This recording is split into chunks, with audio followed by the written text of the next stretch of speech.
For thousands of years, people believed God was alone. But what if that's not true? What if ancient evidence suggests God had a wife? Somewhere beneath the surface of the Bible, hidden behind centuries of translation, doctrine, and tradition, there is a quiet mystery that almost no one talks about. For thousands of years, the God of Israel has been described as singular, unique, alone, one supreme divine, authority above all others. But something doesn't add up, because scattered across ancient inscriptions, fragments of lost temples, and even inside the Hebrew Bible itself, there are strange hints of another figure, a name that appears beside God, not as an enemy, not as a demon, but as something far more unsettling, a partner. And this raises a deeply uncomfortable question. What if the earliest Israelites didn't worship God alone? What if God once had a wife? To most modern believers, the idea sounds impossible. The entire foundation of Jewish, Christian, and Islamic theology rests on the radical concept of divine unity, one God without equal. But when we step backward into the ancient Near East, the world where the Bible was written, that idea becomes far less obvious, because the cultures surrounding ancient Israel were not monotheistic. They were overwhelmingly polytheistic. In Mesopotamia, gods ruled in families. In Egypt, divine couples governed the cosmos. In Canaan, the region where early Israelite religion emerged, the divine world looked strikingly similar to a royal court. At the top stood a high god named El. Beside him stood his consort, a powerful mother goddess known as Asherah. She was not a minor figure.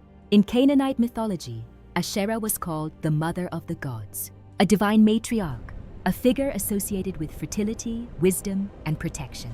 And this is where the story becomes strange. Because when archaeologists began excavating ancient Israelite settlements, they started finding something unexpected. Inscribed on pottery fragments dating back nearly 3,000 years were blessings written in ancient Hebrew. But the blessing didn't just mention Yahweh, the God of Israel. It said something else. May you be blessed by Yahweh and by his Asherah. At first, scholars thought it was a mistake. Perhaps Asherah referred to a sacred object, maybe a ritual pole used in worship.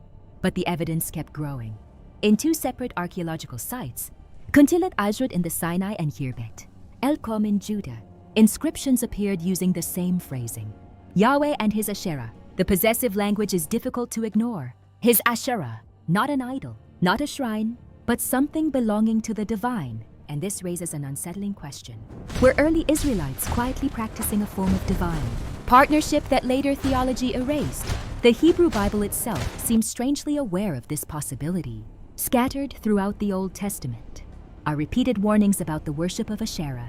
Kings are praised for tearing down her shrines. Prophets condemn the people for building sacred poles in her honor. Again and again, the same command appears: destroy the Asherah. But here is the odd part. You only need to forbid something if people are actually doing it. And according to the biblical narrative, they were doing it constantly. Entire generations of Israelites, including kings, priests, and communities, appear to have venerated Asherah alongside Yahweh. The prophet Jeremiah even describes women baking ritual cakes for a mysterious figure called the Queen of Heaven. And this is where the puzzle deepens, because the Bible condemns these practices, but it also preserves traces of an earlier theological world where divine plurality was normal. For example, in the earliest layers of Hebrew scripture, God is sometimes described using plural language. In Genesis, during the creation of humanity, the divine voice says something curious. Let us make mankind in our image. Us, our. For centuries, theologians have debated this phrasing. Some argue it refers to angels. Others suggest it's a royal plural. But historically, the language fits something else quite comfortably: a divine council, a heavenly assembly, a structure very similar to the pantheons of surrounding cultures. And if ancient Israel inherited elements of Canaanite religious structure, the presence of a divine consort would not be unusual at all. But something changed. Around the 7th century BCE, a massive religious reform took place in the kingdom of Judah. Under King Josiah, according to the biblical account, a radical movement began. Shrines were destroyed. Local temples were shut down. Alternative forms of worship were violently suppressed. And most importantly, the religion of Israel was centralized around a single temple in Jerusalem. One God, one sanctuary, one authorized priesthood. But this raises a provocative possibility. Was monotheism always the original belief of Israel? Or was it the result of a theological revolution?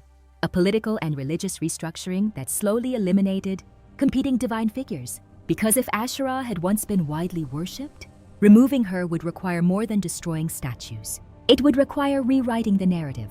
Over generations, the older memory of divine partnership fades. The goddess disappears from official theology. Her temples vanish. Her name becomes associated with idolatry.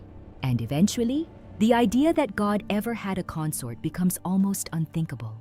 But traces of the older world remain buried in text and stone, fragments of pottery, half-erased inscriptions, biblical warnings that seem oddly persistent, and scholars today remain divided about what it all means.